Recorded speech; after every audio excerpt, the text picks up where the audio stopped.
Sagot ninyo.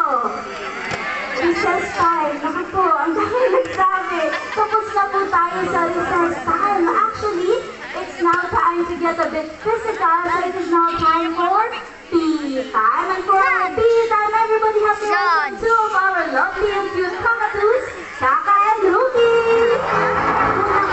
Si Kaka and Kaka is waving hello to everyone. Hello, say sabi ni Kaka. And we have Ruki over here doing his signature dance move.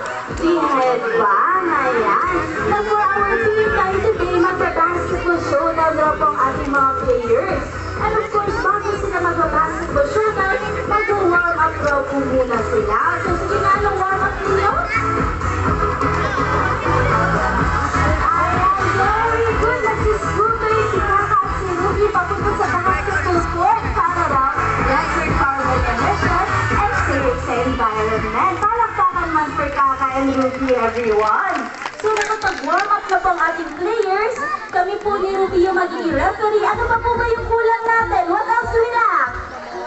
We lack cheerers. So on this side, up to this side over here, I need you all to cheer for Team Rookie.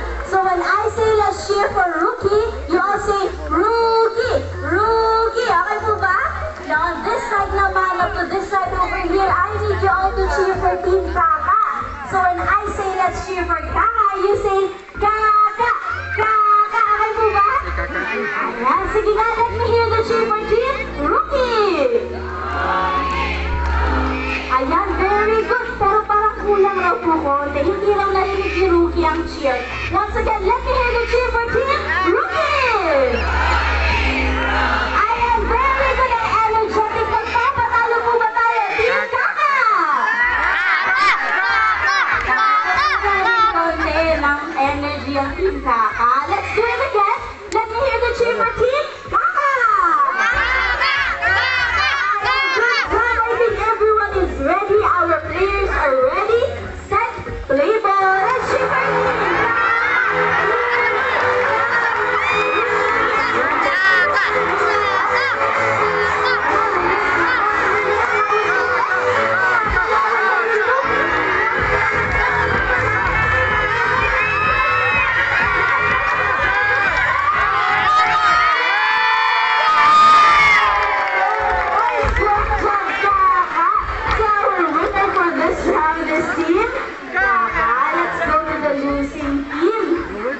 Kuya Gerard, anong nangyari si Rookie?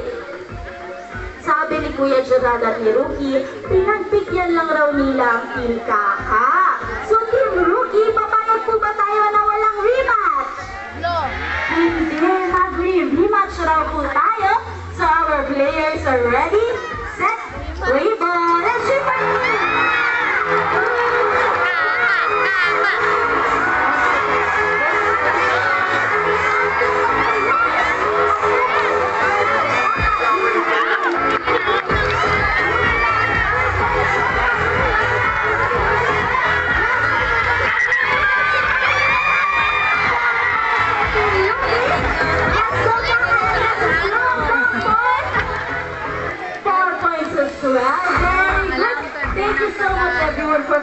Being such good sports. That's it for Kaka over here. Can everybody please say bye, Kaka? Bye, Kaka. Dahil nanalo raw po si Rookie sa second round, mag-victory dance raw si Rookie. Sige nga, Rookie, anong victory dance mo?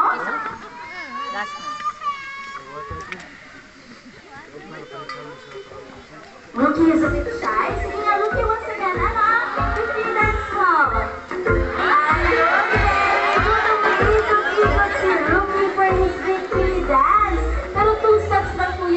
Dance to Rookie. What's the second step, Rookie? Ayan, your signature dance move, the headbang. And of course, bago na po papasok ulit si Rookie sa classroom, he wants to say to everyone, bye everyone! Now, many are asking us now, how are we able to know kung babae o lalaki po ba isang cockatoo? Well, it's actually very simple. Kung pula po ang mata ng isang cockatoo, that means the cockatoo is a girl. Kung itim naman po, that means the cockatoo is a boy. Of course, PE time is not yet over. We have another teacher bird who is very excited to meet you all today. So everybody help me welcome Red. Ladies and gentlemen, meet Red our green wing macaw. Now macaws are birds with enormous beauty. Tingnan niyo naman si Red, diba? Very colorful and very majestic to look at. That is why it can be very tempting to just bring them home and make them our pets. But of course, it is very important to stress that macaws has a certain know-how for us to be able to properly take care of them. Take Red here for example. Red has been donated to our doors 15 years ago.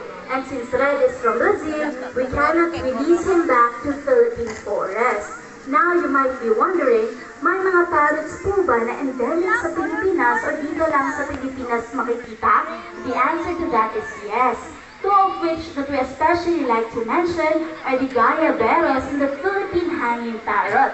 Both of them you can see here in Malagos Garden Resort in the wild. That is why early mornings, we encourage our guests to try the bird watching activity. An activity where you just get to roam around the resort with your binoculars and observe birds in the wild. This is a gentle reminder from Malagos Garden Resort that we share our home to so many beautiful wildlife. Now going back to PE time, may nakita ko na si Red, Sinut ni Red sa basket. Parang baka naman for Teacher Red, everyone.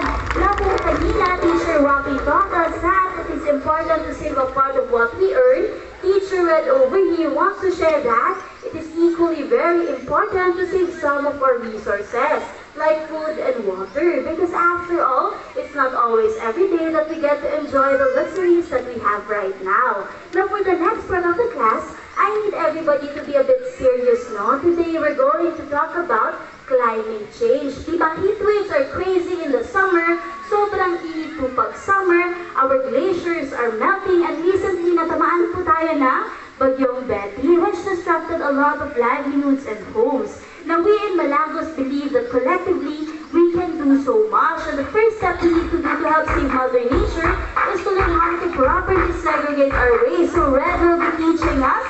May nakita plastic si Teacher Red, and everybody according to Teacher Red, plastics are non-biodegradable at di nabubulok. Good job, Teacher Red.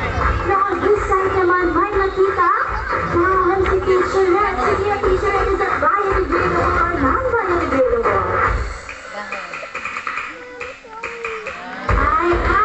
Everybody according to Teacher Red, ang dahon na po ay biodegradable o nabubulok. Good job, Red. That's it for Red for today. Can everybody please say bye, Teacher Red?